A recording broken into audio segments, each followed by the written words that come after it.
Greetings all, this is Management 430, Human Resource Management, and we are going to be getting into employment law, EEO law specifically around the day-to-day management of employees in terms of recruiting, hiring, performance management, and training and development issues. Compensation is a separate area, workplace safety is a separate area, and labor law is a separate area, but everything else falls under the umbrella of employment law, which we are going to get into right now. There are a whole host of elements built into employment law, specifically what agencies, what tools are used to help manage the fairness and of managing our employees on a regular basis. And we'll start with EEOC, the Equal Employment Opportunity Commission. It is the agency that is empowered to address any kind of legal issues of discrimination.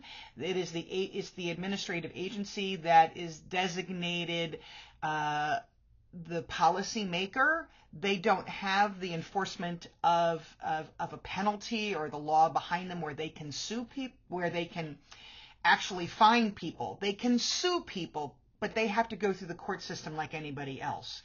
So the EEOC, though, is the agency that ensures the compliance, and if people are not complying, they have the opportunity to take them to court.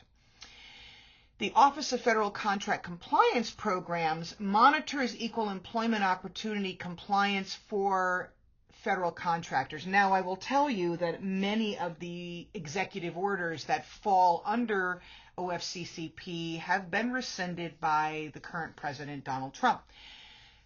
We still need guidance on how to interpret some of the things that are still lasting. The OFCCP still has a role involved in this, but their job is to make sure federal contractors are complying with contract rules. And there are some hiring issues that need to be addressed.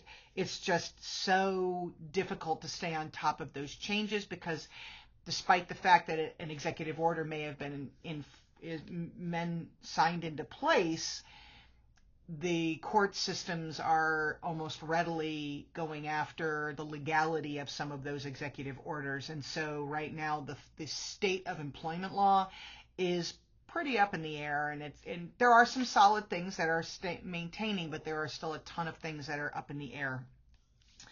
But you should be aware of that. So let's talk a little bit about the law versus an executive order. The law is by Congress. Congress passes the laws, and then it is signed into law by the president, or if the president does not sign into law, the Congress has the right to have to override that veto and still make it a law, even if the president doesn't like it. So that, when we talk about the force of law, employment law is made by Congress. Executive orders are the executive orders that are done by the president. They do not have the same force of law. They are very narrow in their scope, and they only apply to federal contractors, people who are doing work for the government and government agencies. So this is where some of the confusion comes into play, because there are many executive orders out there that the president has signed into effect that don't override laws. For example, he has an executive order saying they're not going to pursue adverse impact. And the bottom line is adverse impact as a form of discrimination is still the law of the land. And so therefore, just because there's an executive order that says, well, the president doesn't want to pursue it, it doesn't mean that it's not a viable form of illegal discrimination, which we will, of course, get into in a little bit. So I just need you to be aware that despite the fact that there are executive orders out there regarding some behaviors, there is a limited scope in which these executive orders can have an impact on the daily operations of businesses, particularly businesses that have nothing to do with federal contracting, don't get federal funds or anything along that line. Lastly, the role of EEO law is to deal with discrimination and make sure that discrimination is prohibited.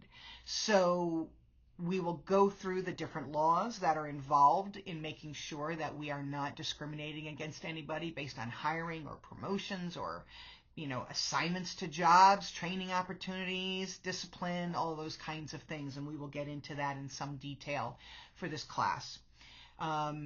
Lastly, you should know that despite the fact that there are federal laws, there are also state and local laws that will drive how organizations engage in anti-discrimination situations and make sure that they are in whatever policies and plans they have into place. The state government can absolutely do more in that particular arena than the federal government does. For years, the federal government did not acknowledge that sexual orientation and gender identity were protected under Title VII until the Supreme Court came out, Bostock, back in 2020, I believe.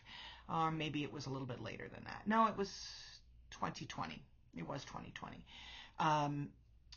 Until then, it was up to local, states and local municipalities to develop laws on the books to protect LGBTQ plus employees and people in their communities.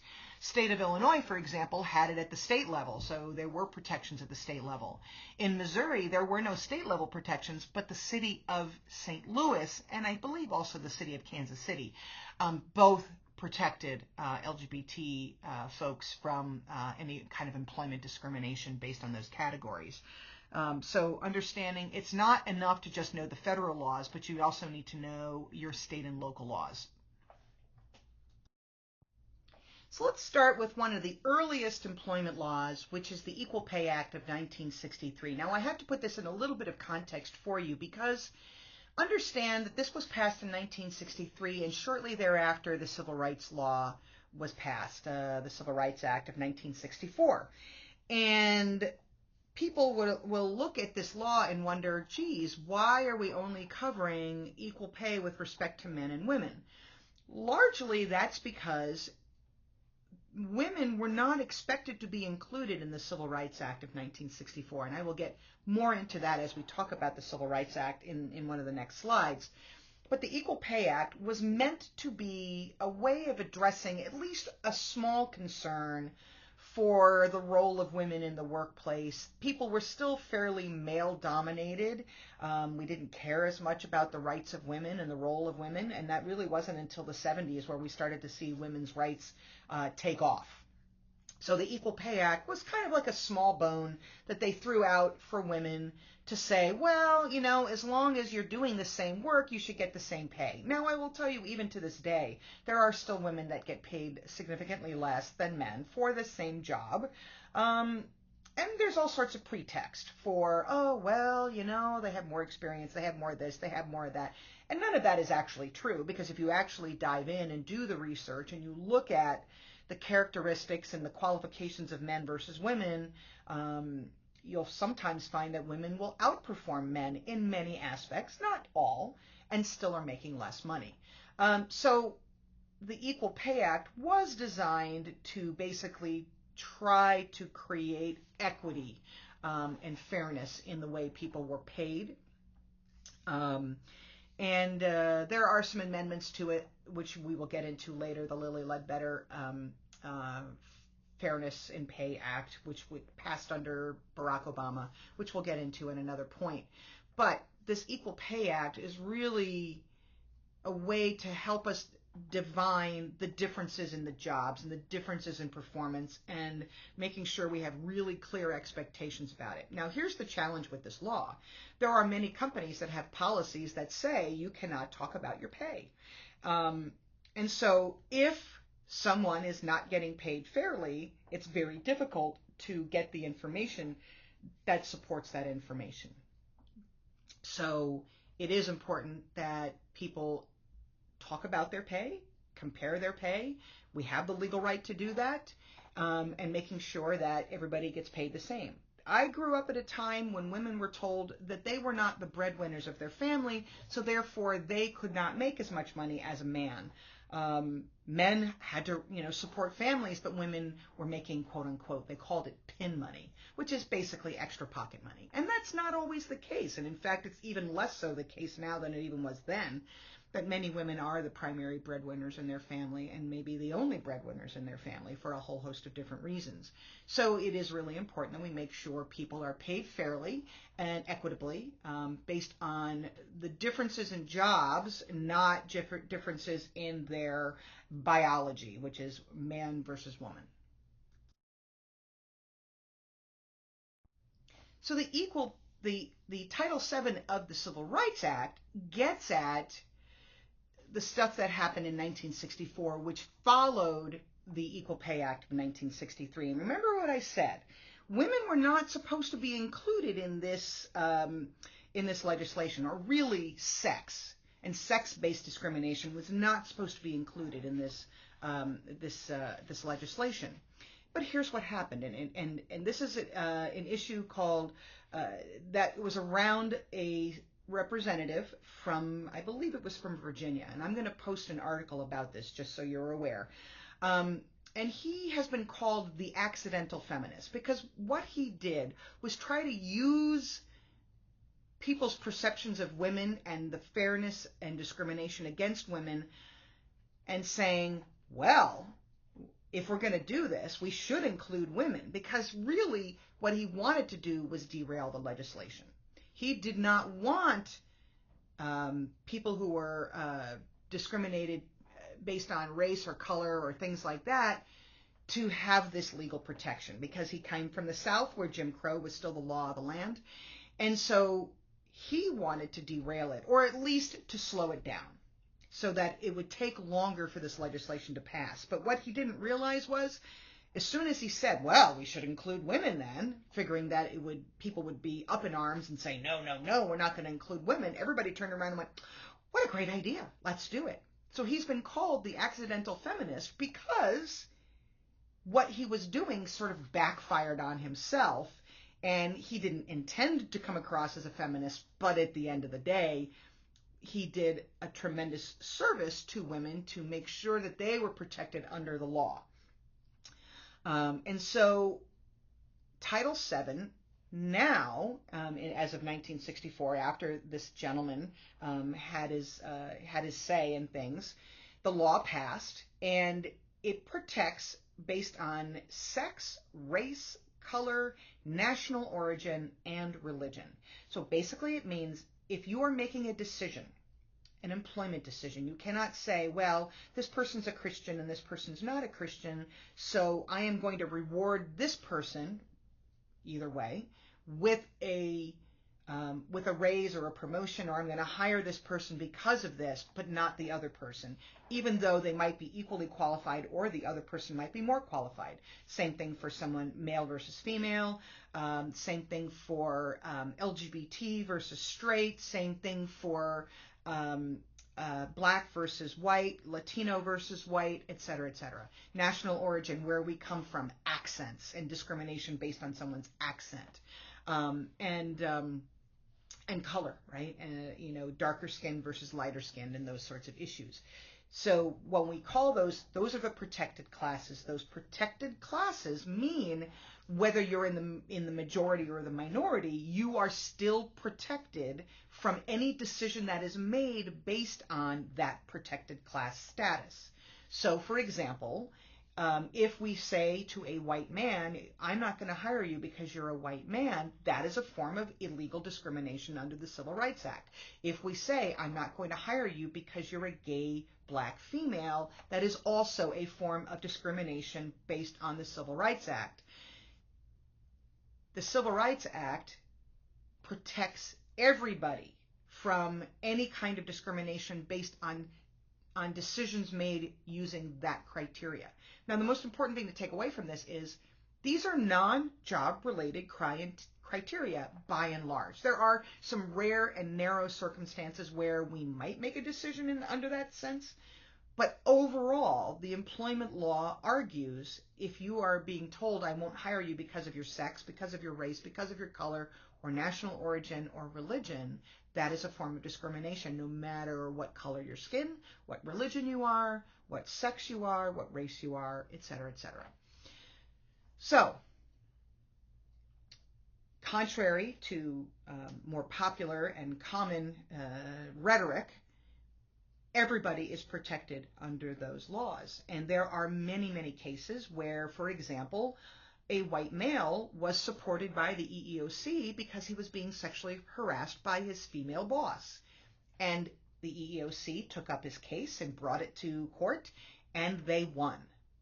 So the EEOC does not look and say, well, you're a white male, I don't care about you. That's not the case at all. In fact, everybody is protected under the law for non-job related criteria. Now, there's a couple things you should know. There's what we call equitable relief, which is the payments made to a plaintiff to make them what we call whole. So if I lost my job because, or I did not get a promotion because of my race or skin color or national origin or religion or anything of that nature, and I win in court, I can get equitable relief, which means from the time I would have started that job to that present moment, I will get that increase in pay that I would have gotten for that promotional opportunity as a reward under the court. So that's what we call equitable relief. Then we can have compensatory damages. So if you go through emotional or mental distress, if I have a breakdown, if I get sick because of the challenges of fighting this form of discrimination, I can also ask for what we call compensatory damages to be compensated for my pain and suffering. Then we have what we call punitive damages. And let's say a company has been told multiple times that their behaviors, their policies are discriminatory, and there's a long history of evidence of this. And the company, yet again, is brought to court and they lose their case because they are engaging in illegal discrimination. The courts can say, not only are we going to provide equitable relief and compensatory damages to the individual that you discriminated against, we are going to punish you where that punishment hurts the most, which is your pocketbook. So they're going to ask for extra punitive damages to punish the company that engages in the illegal behaviors. Lastly, you will probably hear about things called class action lawsuits. You may have heard them in the media and in the news and things like that. A class action lawsuit is where a group of individuals come together that have similar claims, and they can argue that the similar claims all are related to a particular company or particular issue, and so everybody can have strength in numbers to come together to sue as a class, as a group. And now I will tell you that the class action suits are not financially beneficial. I've been engaged in a class action suit for a whole host of different reasons, and literally when I get my check, it's like $15. It's not a lot of money because the lawyers get most of the money, honestly, and because the class may be so big, the group may be so big, that money that they won has to be divided out amongst everybody in the group.